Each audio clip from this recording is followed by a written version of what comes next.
सांगली जिल्ह्यातील खानापूर तालुक्यातील विटा येथील जिल्हा व अतिरिक्त सत्र न्यायालय स्थापन झाल्यानंतर पहिलाच मोठा आणि एकाच जन्मठेपेची शिक्षेचा निकाल लागला। सविस्तर माहिती अशी की पलूस तालुक्यातील धनगाव येथे दिनांक 18 जानेवारी 2021 रोजी पहाटे 4 पूर्वी पत्नी सौ कांताबाई हिला दारू पिण्यास पैसे न दिल्यामुळे आरोपी गणपती दाजी पवार यांनी काठी व कोयता या हत्याराने कपाळावर, हनवटीवर इत्यादी ठिकाणी वार करून गंभीर जखमी करून खून केला होता। या आरोपाखाली भादवी 302 प्रमाणे गुन्हा सिद्ध झाल्यामुळे विटा येथील जिल्हा व अतिरिक्त सत्र न्यायाधीश आर भागवत या न्यायदेवताने आरोपीस जन्मठेप व सक्त मजुरी आणि 10,000 रुपये दंड अशी शिक्षा ठोठावली। विटा येथील अतिरिक्त जिल्हा व सत्र न्यायालय स्थापन झाल्यानंतर पहिलीच आरोपीस ही जन्मठेपेची शिक्षा झाली। या कामात सरकार पक्षातर्फे ॲडव्होकेट विनायक मधुकर देशपांडे, सहाय्यक सरकारी वकील यांनी काम पाहिले। या कामात एकूण 10 साथीदार तपासण्यात आले।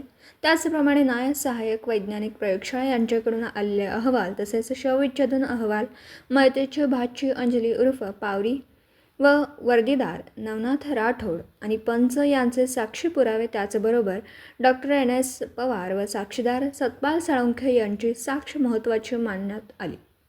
भाची अंजली प्रत्यक्षदर्शी साक्षीदार म्हणून खूप लहान वयाची साक्षीदार असून हिच्या साक्षीस अन्य साक्षी पुराव्यांचे जोड मिळाल्यामुळे या निर्णयाप्रत माननीय न्यायाधीश महोदय आले की आरोपीने त्याच्या पत्नीचा खून केल्याचं सरकार पक्षाने सिद्ध केलं। यासाठी पंचसाक्षीदार राहुल निकम, प्रशांत खोत व समीर जमादार, त्याचप्रमाणे छायाचित्रकार, वैद्यकीय अधिकारी व तपासी अंमलदार यांच्याही साक्षी पुराव्याचे निकालपत्रात नोंद व दखल घेऊन आरोपीला दोषी धरण्यात आले।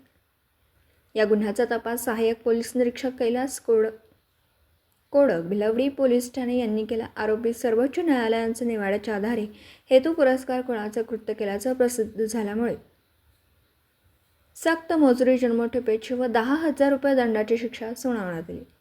सांगली जिल्हा पोलीस अधीक्षक संदीप घुगे व अपर पोलीस अधीक्षक रितू खोकर मॅडम आणि तासगाव उपविभागीय पोलीस अधिकारी श्री सचिन थोरबोले आणि सहाय्यक पोलीस निरीक्षक श्री भगवान पालवे यांच्या मार्गदर्शनाखाली भिलवडी पोलीस ठाणे कोर्ट अंमलदार, पोलीस अंमलदार बक 400 अंकुश लुगडे व महिला पोलीस कॉन्स्टेबल 1280 माधुरी सदाकळे यांनी सरकार पक्षात सहकार्य केले।